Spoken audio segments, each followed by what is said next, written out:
వినండి ఎంత అసహ్యంగా మాట్లాడుతున్నాడు. Okay. Sorry madam, Krishna Kumar గారు, గో హెడ్.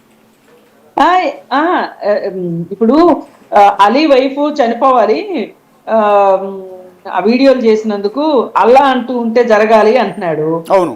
మరి సరే, మరి ఈ మిగతా వాళ్ళందరూ మేజర్ పీపుల్ హిందువులే కదా. అవును. మరి హిందూ దేవుళ్ళు ఉంటే వీళ్ళు వీళ్ళల్లో కూడా చచ్చిపోవాలని అనాలి కదా. వాడు చాలా తెలివిగా అవును మెజారిటీ పీపుల్ జోలికి వెళ్ళకోకుండా అవును మైనారిటీ పీపుల్ ప్లస్ ఒకటి, రెండోది తన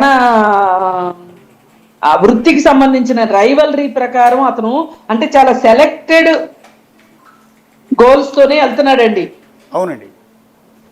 ఆ సెలెక్టెడ్ గోలు ఇప్పుడు వైఎస్ సన్నీ యాదవ్ దేశం అంతా తిరుగుతాను, ప్రపంచం అంతా అన్నాడు కాబట్టి అతని మొరేల్ని కట్ చేయడం కోసం అవును ఇప్పుడు బెట్టింగ్ యాప్లు కాదు అతని ఆపించటం, అంటే బెట్టింగ్ యాప్ల్లో అతనికి డబ్బులు రావడం ఆగిపోతే వాడు నోరు మూసుకుని ఇంట్లో కూర్చుంటాడు అని. అవును ఎగ్జాక్ట్లీ. అప్పుడు ఈయన చేసుకోవచ్చు కదా హాయిగా. ఈయనకి కాంపిటీటర్స్ నచ్చారండి. మొత్తం నేనే చేయాలి, వ్యూస్ అన్ని నాకే రావాలి, నా వెనకాల సమాజం ఉంది, నా వెనకాల ప్రజలు ఉన్నారు, నా వెనకాల మీమ్ పేజెస్ ఉన్నాయి, అది ఇది అనుకుంటున్నాడు.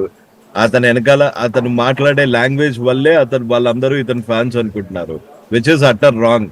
వాళ్ళు ఈయన ఏదో కంటెంట్ చెప్తాడు ఈ వెనకాల ఉన్న అమ్మాయిలను చూడడానికి. యా, సొసైటీలో డెఫినెట్ గా దెర్ ఈస్ ఇట్లాంటి దానికి ఈజీగా అట్రాక్ట్ అయ్యే యూత్ చాలా మంది ఉంటారు. ఆబ్వియస్ గా పక్కన ఒక అమ్మాయిని. రవి గారు, ఇప్పుడు ఇందాక 5 గంటలకి ఏదో బ్లాస్టింగ్ న్యూస్ పోస్ట్ చేస్తున్నానంటే ఏదైనా చెప్తాడేమో అనుకుని ఓపెన్ చేస్తే అతను వాడిన ఆ వీడియోలో అతను వాడిన భాష, అతను చెప్పిన అంశం, ఆ అన్వేష్ అనేవాడి తల్లి ఉంటుంది కదా, అతని కన్నా తల్లి, ఆవిడ గనక చూస్తే నిజంగా పాపం కింద పడిపోతారండి, ఏడుస్తారండి. ఇండియాకి రాడండి. మొన్నే ఒక 4 months బ్యాక్ బ్యాంకాక్ లో కలిసాడు అన్నమాట. బ్యాంకాక్ ఇప్పుడు ఇండియాకి రావాలంటే భయం. ఒక 2-3 అమ్మాయిలు ఇతని మీద ఆల్రెడీ కేసెస్ పెట్టారు. చాలా పెండింగ్ కేసెస్ ఉన్నాయి, ఎఫ్ఐఆర్స్ ఉన్నాయి, పెండింగ్ కేసెస్ ఉన్నాయి. సో ఇండియా రాడు. నేను రాను ఇండియా. వాళ్ళ తమ్ముడు పెళ్లి ఉంది ఇప్పుడు, నేను ఇండియాకి రాను అని క్లియర్ గా చెప్తున్నాడు. కాకపోతే మనోడు అక్కడే ఉంటాడు, ఏది బయటే తిరుగుతాడు, ఇండియాకి రాడు. ఇండియాకి వస్తే ఈ కేసెస్ కన్నిటికి ప్రాసిక్యూషన్ ఎదుర్కోవాలని భయం. సో అందుకని అక్కడ ఉండి ఇప్పుడు వర్చువల్ లో తిడితే ఏం చేస్తామండి? ఇప్పుడు నన్ను తిట్టాడు, ఏం చేయగలుగుతాను నేను? అతను ఉన్న కంట్రీకి వెళ్ళి ధైర్యం.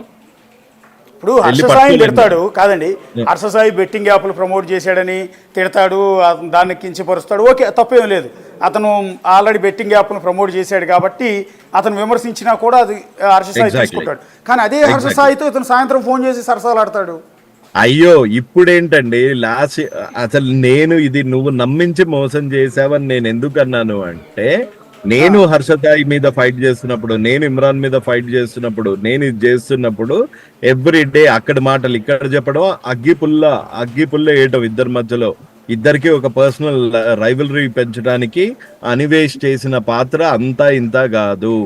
శాటిలైట్ ఫోన్ తీసుకొని మరీ మాట్లాడని అన్నాడు కదండి, అదంతా పచ్చి అబద్ధం. ఈయనను ఎవ్వరూ ఆశ్రయించలేదు. ఈయన వచ్చి ఏం చేస్తాడు? ఈయన ఏమైనా పోలీసా, లేకపోతే ప్రభుత్వమా, లేకపోతే ఎమ్మెల్యేనా? ఏంది ఈయన దగ్గరికి ఎందుకు వెళ్తాడు?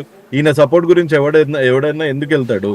ఈయన ఇద్దరు మధ్యలో కొట్టుకుంటూ ఉంటే అక్కడికి వెళ్ళి ఇక్కడ పుల్లలు తీసుకుంటాడు, ఇక్కడికి వెళ్ళి అక్కడ పుల్లలు పెడతాడు. ఇద్దరికి మధ్యలో పుల్లలు పెట్టడమే ఇతని ఎందుకంటే వాళ్ళిద్దరూ నాశనం అయిపోతే ఈయన నెంబర్ 1 అయిపోవచ్చు కదా. అవును, అంతే. ఈయన మెయిన్ ఎజెండా అదే. ఇప్పుడు అల్టిమేట్